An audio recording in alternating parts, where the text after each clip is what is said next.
बाबा। दुआ से बात हुई मेरी, उसने अजलान से सुलह कर ली। हाँ बिल्कुल ऐसा ही हुआ है। बस कहीं ऐसा तो नहीं अजलान से सुलह करके तुम्हारी माँ से बिगड़ गई हो? बाबा आप वाकई मुझसे मिलने आए हैं या मेरे मुंह से कुछ उगलवाने आए हैं? वेलकम ज़ैनब। Thank you.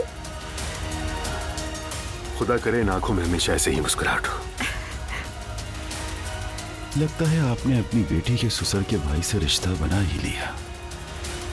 जो इंसान सच्चे प्यार के लिए सबके सामने डट जाए वो काबिल इज्जत होता है।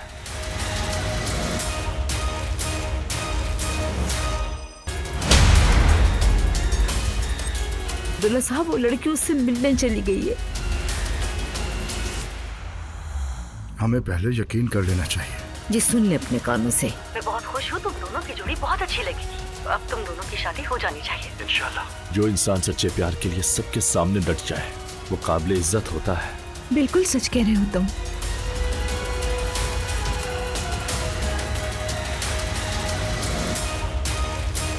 मैं अच्छी तरह जानता हूँ क्या करना है मुझे। हमीदी साहब और उनकी मिसेज और उनका बेटा आज रात डिनर के बाद हमारे मेहमान होंगे। वो नूर का रिश्ता मांगने आ रहे हैं। तो पहले क्यों नहीं बताया? सोचा कभी मैं भी सरप्राइज दे दूं। वैसे मेरी शादी की बात कहाँ से निकल आई, मुझे बताया भी नहीं गया। ये सब कुछ इसलिए है। मर्द मोहब्बत कर सकते हैं, क्या मैं लड़की होकर मोहब्बत नहीं कर सकती बाबा?